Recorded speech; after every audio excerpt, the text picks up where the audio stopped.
Et toi tu as tout. Tu manques l'autorité. L'église à Mongafula, maman m'a radio. Un réel plaisir encore d'être devant vous, Babi Berthelin Tomba, après avoir reçu le prophète Israël Mamou. Maintenant, avec recevoir pour la vie le prophète Michel Joël Bomene de l'église chapelle des exploits, où ils ont mis la commune à Mongafula, la quartier Mataliriba, en tout cas, toujours n'a pas pour informer Bino, il y a toujours la Mozambique, il y a beaucoup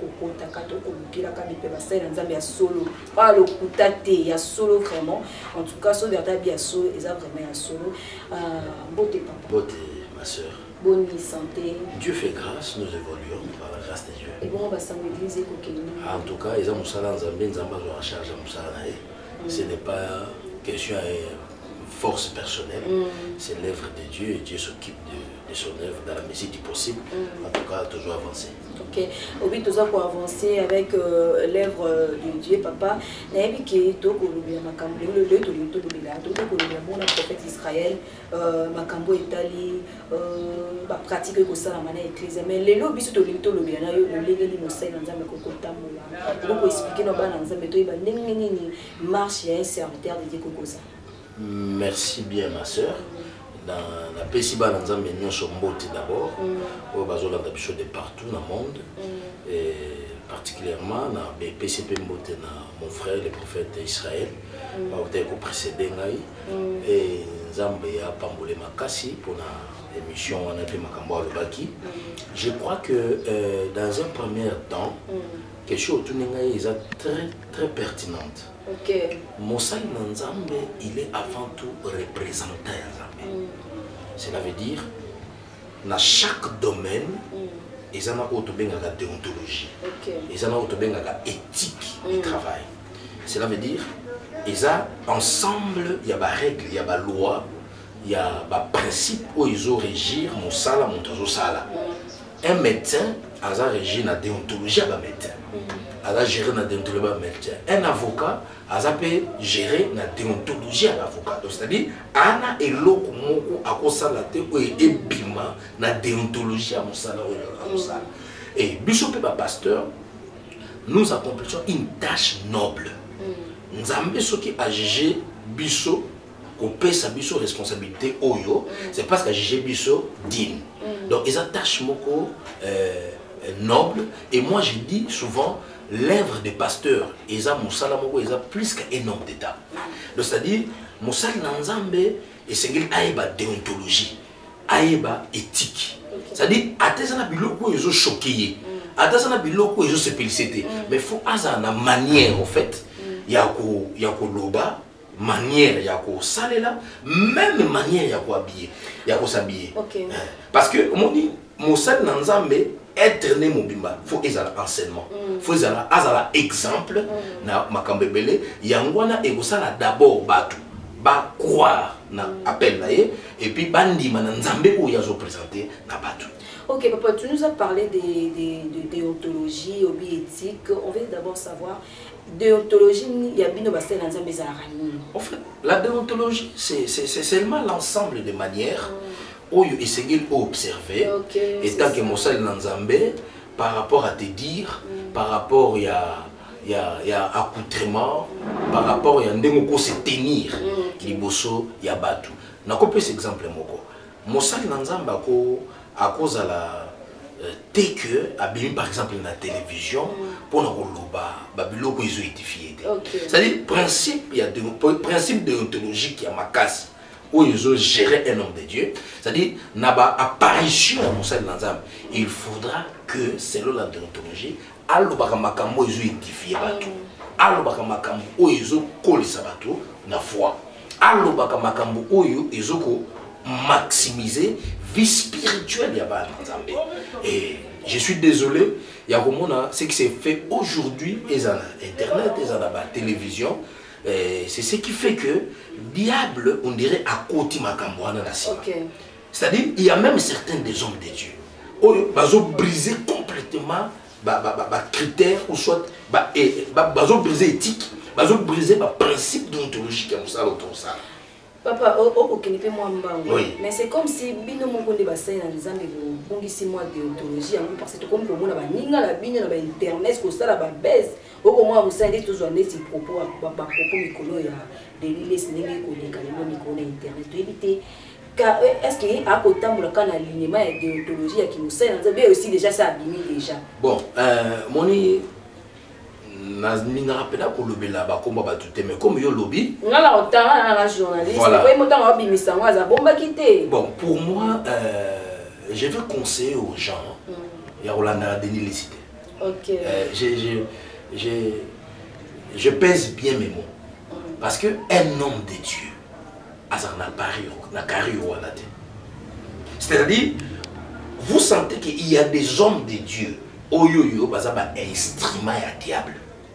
Donc on va délimiter ces instruments et diable. Oui, baza ba instrument ya diable au diable a utilisé pour nous ba foi ya bato. Pour nous peindre ça bato.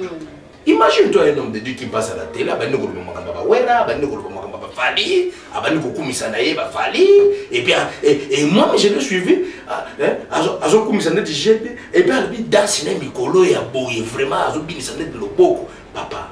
Mais ce qui est étonnant, à Osenga même comment na papa na biso éviter. On souka na on vous savez que omoni eza ba signe zo la kisanda batiki mutu. OK. Et il y a ba signe zo la kisaka Dieu ne l'utilise plus. Comme des libanda. Il vit na Ikabot. La gloire de Dieu n'est plus avec lui. C'est-à-dire il y a ba signe il y a carrément. C'est-à-dire à combien instrument sur quoi il y a diable pour écarter les gens dans le droit chemin. Moi, je pense que ce n'est pas son travail. Dans l'année Koutou, mon estimé frère, Weranson, a recadré. Mais ça va pas, il va recadrer. Mais attends, Weranson, avec beaucoup de respect, non, ça va pas mon frère. Parce que moi, je m'attendais à ce qu'il faut insulter. Mais au senti qu'il a bien éduqué. Et puis, on a respect à ça. A zongi si là. Parce que imagine-toi, mon la frère Ouera. Yo, prophète de la nation, Denis Lis. Moi, je pense que si on a la bassade, on a pas bon la mitème. Moutali bosso c'est la bongo la mitème zongi la nzambe zaye. Ezaye. Parce que biloko o ya zolo bawana, eza na fondement biblique ni. Et un fondement doctrinal ni. Ezoko édifié par nzambe na ni. C'est-à-dire, niveau la bassesse na immaturité spirituelle. Tu vois. En tout cas, moi, je pense que au moni eloko moko oyebaka, maman journaliste. Tout ce que l'homme fait dans la vie, ils ont produit à éducation de base. C'est-à-dire, même elobeli ya mutu. Même les fans de l'imoto, ils ont makambo ya yokola na ndako tata na ina mama na yi. Obosa na honte. C'est-à-dire, moi je pense que et loko ils ont la base ya ba dérapage et belé aussi na 4 milliards basal nanza. La plupart des hommes de Dieu sont très mal éduqués. Très mal éduqués et je doute fort que mais sous pas na classe comme il faut. Parce que moi j'ai un enfant. J'ai un enfant catholique. Mais il croit à moi, il vient de temps en temps conseil. As avocat. Si je défendre une femme, moi je suis un vie. Alors qui divorce un millionnaire. Alors il fallait quand même après procès, il a bénéficié de bien tout ça. Alors parmi les avocats, mon frère là était parmi les collèges, il y a un avocat pour défendre moi. Défendre s'il va gagner procès. Alors, moi, je suis la cour na avocat. Avocat n'habité. Moi, je ne peux pas faire ça.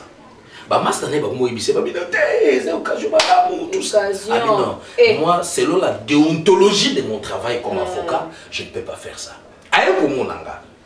Mes frères, vous êtes célibataire. Comment vous êtes habité? Vous êtes dans la classe. Vous êtes dans la classe avocat. Ce n'est pas permis. Donc, selon la déontologie des avocats, la cliente. Parce que le dossier peut causer la paix, mais c'est les périls. Mais ce que est étonnant, c'est que, avant la Saint-Esprit, aza chrétienté asidité neti biso akendaka mpe nde mosusu baeglise te lokola biso mais au moins ana conscience ya eloko akosala te na eloko akosala c'est-à-dire siko soki motu yo kazi occasion nanga so ezalaki un pasteur yango otika tozona par exemple de pasteur de l'église de mon occasion de ya otika et mutu dawa lo bakena poto moni pene ya sorte na sorte. Vous voyez que maman journaliste, bon, je l'ai dit comme ça parce que ça s'est dit, il y a certaines des choses bâties à monter.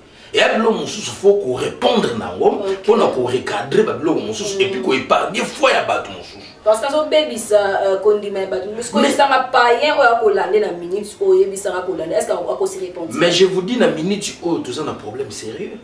Tu as un problème sérieux bah église.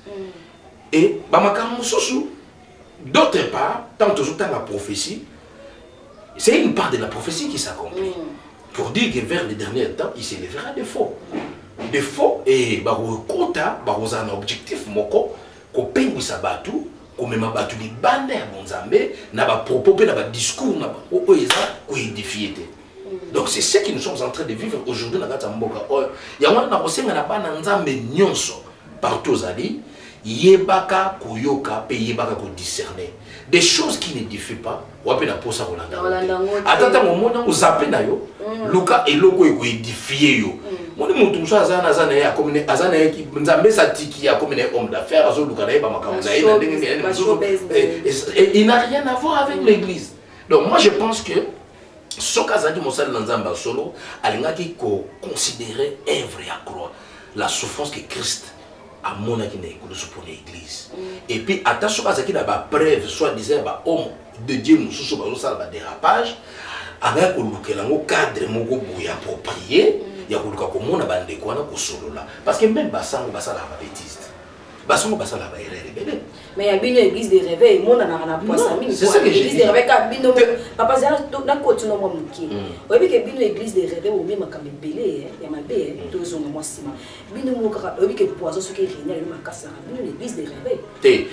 Poison ils en ont partout. Ezali mais bino ne bossa bo renaissance pour kota ngo makasi pe en le lo soki bo yo qualité bo carboniser les bino église de réveil bo kota mo carboniser mingi. Effectivement parce que l'église est infiltrée. Aujourd'hui l'église est infiltrée. Les mingi bazola ta ba kazaka ya ba pasteur ya ba prophète ba ce sont des sipo du diable. Ce sont des gens qui n'ont oh ba bongo la mité matin. Bah infiltrer l'église. Étant au gouvernement, vous avez décidé quand la l'église de réveil. L'église n'est pas beaucoup. L'église n'est pas beaucoup. Même l'église catholique, Baba Bezali. Même l'église mbangiste, Baba Bezali. Le problème avec nous, c'est quoi? C'est-à-dire, oh, baza censé baza le quoi, papa. Bana immaturité, sagesse, c'est ça. Ya koye, ils ont la moana. Yo nanda kuna yo, au kuti papa, au kuti bana nomi balé bazo bonda. Au lieu qu'on soit offensé, ça va mon nanda. Oh, il va opérer ça au conseil. Mais yo zuba na ngou mission ko libanda awo bani ko finga bango. Tu vois? Donc le problème toi na l'église de réveil en wana. Mais nako yeba ko meka ko insister na elo moko. Au moins tout ça la attention quand on parle de faux. Il ne faut jamais oublier qu'il y a aussi le vrai quelque part. OK, c'est ça. Na pese exemple moko. Toza awo toi na ba école à mabe, toza pe na ba école à bien. Mais je ne pense pas qu'un parent responsable, à cause de la présence de l'école à Mabé, a l'église. Ce que nous sommes en train de vivre, et ça, Christ a prédit ça qui déjà là. C'est-à-dire celles qui sont élues de Dieu, qui sont mises à part, vous allez épargner dans le fléau. Mais la Bible dit ceci, l'esprit de discernement, et ça n'a valeur que les quand même dans la guérison. Ça, je vous dis vrai. Mingi ya batu bazozala emballé na babilo mususu oyo ne sachant pas que la parole de Dieu a déjà prévu toutes ces choses et bana discernement te ne bazosa porter mais bana nzambo ba ebilo bana nzambo o baza enseigner o baza na chance ya kozana ba église roi ba prophète d'Israël ou enseigner mes pesama moi na ndenge na kozala emporter comment vous allez emporter, à comprendre que vous avez 6 fois Satan, les âges pour détourner la foi. Dans les premiers il faut avoir le discernement parce que toutes les églises ne sont pas les églises. Ok. Ngaye n'a pas chance mon quoi on a pasteur Coutinho Tanazaki na prison. Tozakana je salue archbishop Coutinho Fernando Bisiga Zali Nzambe asa elebo. Là mon église bomba armée de victoire. Tu es allé en prison, tu as un ami, le prophète Jérémie Jinassan, c'est ce qu'on a au Brésil, tu as Bissot Mbalé. De côté, on sait qu'il y a des jeunes prophètes qui ont besoin de Libanga. On a eu Soukoula, assis à Bimi, aïe, aïe, Bissot. Na bourse a raté l'homme. Alors, j'ai constaté que l'église s'est multipliée dans Kinshasa Makasi. Na Pamboli Nzambe na bi rêve biso to bandaka na les années 80, les lots épais fruits, l'église comme belé. Mais na botu na motang na lali. Nzamba zo bisa bi non, qu'on s'est glorifié te pour l'église comme belé. L'église mingi za na Kinshasa o le na monde même, et ça l'église na te surtout na mboka na biso. Mingi ezali église de synagogue de Satan. Je vous dis vrai. Quel est le bon boulot? Tant que tu ne sais pas, tu ne sais pas. Tu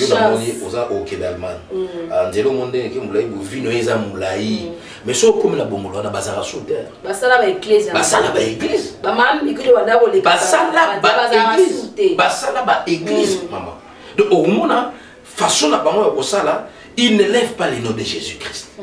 C'est-à-dire, dans ma kamuna zoloba, dans ma kamuna zosala, place ya Christ des athées. C'est le premier élément au bas dans faut baïeba. Et qu'on a discernement wana. Un pasteur qui sort à la télé pour nous édifier batouté, mais pour nous massacrer l'œuvre de Dieu, pour nous détruire foi à bateau, c'est un sipo de mon si vous moussez l'anzambe l'olenge wana, ou de anzambe de hache banda. Ah, ok, bien évidemment, quand tu as vu beaucoup, papa, le ça a un passé, on a une position des mains. On donne ce qu'on a. Ce que tu as au cause pasteur impudique, au côté, on appelle comme chrétien impudique. Bon, moi je pense que les églises actuelles ou les hommes de Dieu, basés belé, et Nakati Nabango, je ne doute pas qu'il y a des faux. Ce qui est important, reste fidèle. Église Ouyosa. Si tu es convaincu que réellement mon père spirituel, mon pasteur, vient de Dieu, et Boubanda n'a été en moulaï, Zouakaka imposition yaé. Pourquoi yo bino pe basal nanza, bino pe ba nanza beso boza bilanda landa to. C'est-à-dire oyo ba koto bazo sakola, otiki Israël, OK kuno ke no luka eloko na no yokate. O koto bazo sokola, OK mbang, o koto pe na tikota, OK mbang. Est-ce que vraiment ba professeur tikota il y a moins en moins dans Nzambe peut passer fidèle dans l'église. La Bible dit que n'abandonnez pas vos ensembles. Parce que si au yo au yebi Nzambe, au biki le bon Nzambe, au joie même baptême, au légal makambe belé. Alors au wa kotikaka elo ko na bongo pour na envie musika. Moi je pense que c'est ce qui est à la base de beaucoup de choses. Il y a un bateau qui est à la makambe belé, toujours un bon makambe belé, ils ont là-bas toujours un église azokuta na bato mususu oyo o ba sadaki ba délivrance moko mystique o ba longola ke bilamba nyonso o ba tchaki ba pakola ke mafuta tout ça. Est-ce que il y a un dans l'obina mon sel na nzambo a ebi dontologie mon sel na nzambo a comment le niveau na ndé il y a un jour ba bona baba si pour Satan mon sel na nzambo abi ke maman pour son nom mabota il faut ngano na ndolika. C'est-à-dire, vous sentez que c'est quelqu'un qui est mal éduqué. Si vous avez posé les kobos, nous allons aller. Pourquoi faut là la moitié, excusez-moi, au ça les kobos, la moitié, au nom de Dieu, pour satisfaire ma besoin. Moi je pense que Bananzambe, faut pas un discernement. Baye balilo bananzambe.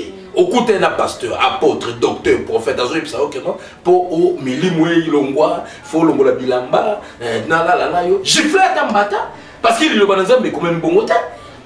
Parce qu'il y a yo par exemple, yo pasteur, so vous avez besoin aussi de kobola. On a pas moyen belo ça on a ndengena yo. Mais tu ne peux pas engager Dieu dans tes bêtises. Nous sommes makambe belé lelo oyo. Et ça vraiment qui te côté mais tout ça ça fait partie des signes des temps de la fin. Ya mon papa balwe akala fo zonga kaka na éviter ton bonheur ko balwe ya Moïse o ezaka so muta salika mabimba mama belé fo ami muto kotimba mon éviter temps la grâce de ça la biso ko nzamba zanzamba dispensation. Omoni wana ezaki dispensation à loi, le to wana dispensation à la grâce. Ngabu na yebisa ba la dispensation la plus dangereuse c'est cette dispensation. Moni mutu sogi amala muso muto sali mabe. Vaut mieux que tu réagir. Mon moto au salut babé, vaut mieux réagir. Mais mon moto au salut babé, azo réagir, azo le bélo roté, tout ça. Mais mon gars réagit au yébité. Les attitudes n'ont pas à n'amoler.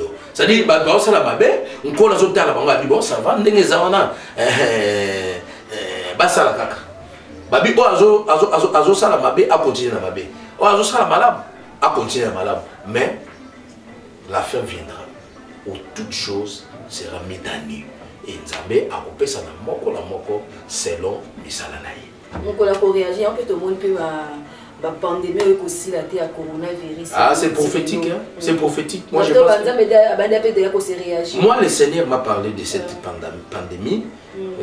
La date, il y a le 1er mars. Et c'est là qu'il jour, il y a culte, il y a dédicace à moi.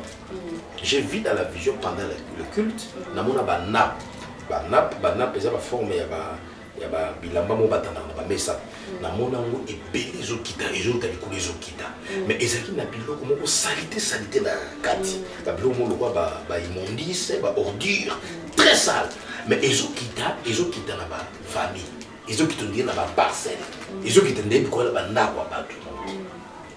Alors j'ai dit à l'église moi c'est un moment difficile parce qu'il y a quelque chose qui s'annonce. Je l'ai annoncé à l'église.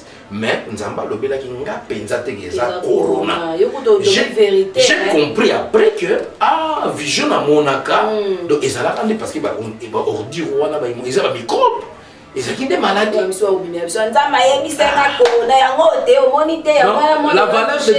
La valeur de tout homme de Dieu c'est quand il dit la vérité sur ce que Dieu lui dit. Soki Nzamba lobi na ote, alobi na ote, soki Nzamba lobi na yo, alobi na yo. Donc moi je pense que bana Nzamba nyonso ba fanda kimia et zala fidèle l'église na yo, mais église ya mabebi makuna. Église ozomona makambo zo édifié ote. Ozomona ba pratique oyo eza biblique té sort de cette église. Même la Bible dit sortez du milieu d'eux. C'est-à-dire sort na yo na mutu wana et ozala mabe. Alors, et le c'est important, et ça âme d'abord, il faut oser les sika oser bien nourrir spirituellement, bazo encadrer, bazo teyo liloba na Nzambe solo pour que osala spirituellement au cola et tant yeso oya osa appelle la part dans l'éternité. Mais quand tu es dans une église où il y a que des bêtises, il y a que des histoires compliquées, il y a que des choses où ils ont cadré même pas la foi na yo, yo traîné pour la pourquoi. Au contraire, tu es maudit. Tu es maudit. Moi, je pense que j'ai béni Dieu na basal Nzambe le roi prophète Israël que je confirme ici Nzambe a pas parce que na bien. C'est mon frère, donc je connais son appel et je sais que c'est un homme c'est forcé pour ça l'ensemble sérieux. Nous c'est l'ensemble dit de manière sérieuse, ça a toujours persécuté. On dit ma bangoté, on s'est pris la bangoté, on soutenir bangoté. Mais quand on va aventurier, on dit le comment ça dit mon tomo boye et on a zone ba Moussa Nzambe a même éthique à cause un miracle Moussa Nzambe a déontologie à Moussa na ye à cause un miracle pourquoi c'est le moi Moussa qui a na il a somi ba béquille a somi ba chaise roulante pourquoi ça qui ba quoi ba télé ba misu na TV a commencé un système au moins là si déjà à Tchèque il y a 10 personnes vont benga na télé yo so medio benga et les caté on a encore déclaré la télé parce que on finga na sona ya bité c'est que secrétaire muta ya banque et les caté ça dit ils a circuit mobimba c'est-à-dire ils a circuit j'ai eu la chance il y a aux confession même il y a ba tout mon soso ba travailler pembe il y a ba ça il y a ba genre il y a ba prophète en débat donc soupena il y a ipsinga bi papa mon tel les gens embêtés ngana zaki na kati équipe ya bato oyo ba arrangeaka c'est-à-dire ozomona déjà que yo za na réception ba oya otu na mutu ba question wana yo comment on a cahier comment on a cahier siko principe ezaka foko ta culte pour cahier wana ekota na bio ba prophète alors tala ke boyambeki mutu sœur Tiffany problème nezabwe ouais et puis nega akote la cahier na bino boye baté après c'est déjà l'information moi quand la culte prophète alléluia ça Tiffany a un problème OK déjà organisation na ici ba ya baki batu bazu ba information batu bazu ba problème batu ba continue et moi je pense que bilo on a fait ici là et les temps ils ont passé parce que Bible ils ont prévoir ce sont des choses oyo et ils ont cadré la prophétie à temps de la fin. Et Nzambe yimoga yebito que Christ a lobi botika blé na ivraie et colle ensemble mais na souka on colle la naïbi ndengeni na osala. Donc tout ça na phase wana mais bana nzambe baza na discernement. Bana nzambe baza na discernement, restez fidèles à vos églises, églises au bazoté à Christ. Au bazoté de l'Oba Nzambe, bazo encadre bien. Mais bima na ba église où ils ont ba pratique ils ont cadré na l'Oba Nzambe. Ba pratique to boya ngote. Comment ba pratique ils ba na ko lo beza ba action inspirée pour des cas spécifiques. Et ngolo ba ni c'est-à-dire Nzamba ko tchana motema mosel na ye na ka oyo zo maye pesa. Mais eza doctrine te. Et comme tu es yoka son taille bela mai mutukaka mai nzambe ako inspiré ba chrétien ko so ba pesa ba provision nda ko ya nyosa sukula na mungwa ba belaka wi doli comment provision so que inspiration za mabete so que nzambe so que nzambe a inspiré ça ka fazo ko da so nda te ko do ko provision ba mungwa te so que eza nango inspiration ma sœur so que eza nango inspiration e uti pa nzambe eza mabete mutako ça la même inspiration nzambe pendant 2 ans pendant une année. Et moi je pense que ce qui d'autant le discernement, d'autant selon les écritures et makambo belé dès que le prophète Israël a l'église est belé ou nzambe wana te kauka et ba comprendre le temps de la révélation arrive o nzambe akoyeba kofungula miso ya bato pe ba o baza na kati ba fausseté wana ba kusuka mabe pe nzambe akufuta ba. Pas tous les questions à ce capote cité parce que nous sommes arrivés à la fin de notre comme d'après comme déjà presque la fin à émission à Bissau les cambo peut s'aider moi passe il y a prof et à pasteur Marcelo je invité papa au les beauté à Bissau ba repentance beaucoup me toucher aux religions promener les amis même si l'église catholique ils a ça d'attente pour l'enfer pourquoi pas y a té à Bissau que tout bon la mité mais il y a côté à l'église catholique bon et ça d'abord immaturité spirituelle. Ça c'est un acte et ça vraiment immaturité spirituelle. Nous là c'est pour la Marcelo Mingi. Alors français bien. Il a la première français. C'est un garçon intelligent, il est beau, il est propre. Mais il y a un macambo belé où il faut revoir. Il y a un macambo belé il faut revoir des problèmes. Il y a un problème éthique grave. Il y a un problème de déontologie grave. C'est-à-dire na français na ils ont cadré dans ma donc apparemment Azamon a un garçon bien éduqué mais comme on a un niveau pour briser les limites en Dengwana c'est très dangereux. Voilà comme on koloba que le niveau que l'église catholique est à salle d'attente pour aller en enfer ça c'est trop grave. Ils ont immaturité. Même attention qu'ils ont même des épisodes où on a besoin de la télévision. Donc moi je pense que là on a ça les immaturité grave. Ils ont cadré dans le niveau là été. A vraiment faut avoir courage pour s'excuser. Avoir courage. Soit là on te bien passer beaucoup on va dans l'aine. Te azana soit azam moi dans nzamba solo. A osala. Soit azam moi dans nzamba solo et ba propos faut retirer. Et ba propos faut retirer parce que Bible zolo pour ce qui concerne le royaume des cieux. Ni le Père, ni seulement le Père. Même les anges, même le Fils ne sait pas. Mon colonne vous en ni tout ça. Parce que jugement, thermomètre et la vie spirituelle, il y a mon tout. Il y a quand même. Et ça, puis sauter ça, mon tout. Donc, on va dire yo qui ne le fait, yo qui ne l'était. On appelle à ça là-bas. Mon colonne, mon colonne, a battu, c'est prêt. Bah, jugement, tout ça là, n'andemo, mon colonne, aussi, bah, mon tout, comprendre que.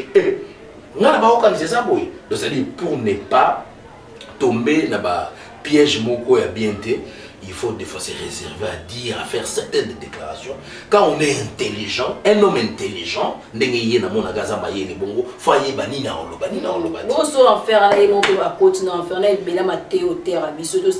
voilà donc moi je pense que moi je pense qu'il faudra quand même revoir certaines des choses. En tout cas, conseiller naïe, collaborateur naïe. Je suis sûr qu'ils ont entouré la bataille, mais qu'il faut revoir certaines déclarations où ils ont choqué, ils ont ça bien. Yo, vous avez été pour bon, ils ont une déclaration et édifié. Et le contraire, on dit et susciter, moi je pense que Moussa Lanza Baza on a été pour nous créer un conflit. Bilo Moussa on voit le bon jour là ça fait que yo mo bongo no muteba solote. O le bilo Moussa ils ont il a yo et là ça que donc peut-être yo ndem to apaye. Moi je pense qu'il y a certaines des choses quand on a la déontologie, on a l'éthique des choses, il y a des choses qu'on ne dit pas comme ça. Ok, papa, un message clé pour lancer pour la barre Zambie et puis même programme pour l'église ou pour ça même un numéro de téléphone pour que nous puissions même en privé. Merci beaucoup. En tout cas, Biso Toza Namatadi Kibala, avenue Ndombe 49, na commune à Mongafula, donc ici au église des allées, église chapelle des exploits. Tout ça chaque mercredi, tu as un culte d'enseignement. Parce que toujours croire que l'enseignement n'est pas la base à la solide. Et vendredi, nous avons un culte à combat, culte à prière. Parce que toujours croire que ma belé la vie et que ça résout par la prière. Et dimanche, ils ont un culte il y a action de grâce, culte adoration. Mercredi, vendredi, nous avons de 16h30 à 19h30. Et dimanche, nous avons à partir de 8h30. Pour la bande de quoi, on va contacter Bisso. On va contacter sur le numéro 090 388 43 98. Je répète, 090 388 43 98. Ils appellent le WhatsApp, le numéro 1, vous pouvez un message, requête à prière, et Nzambe à Opambola. Ok, merci papa parce que répondait à une invitation à Bisso. Merci, Nande, remercie. Ok, merci vraiment de personnes qui nous ont suivi avec beaucoup d'attention soutenue. En tout cas, merci à Nancy Nzumba, Babi, Berthélan, Toumbalak, Sarafri, identité Naomoni. Yo le ça va ser la question de poser qui m'a royo c'est la concurrence et ni no ça mais la raté et qui m'a passé la en tout cas vous abonnez massivement à la chaîne Oyo Israël Mbambo officiel et vous ne serez jamais déçus. Bye bye bye bye. Voilà mon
Et toi tu as tout. L'autorité aux alamoutés. Tu manques l'autorité. Les âmes. Mais nous avons un maman m'a radio.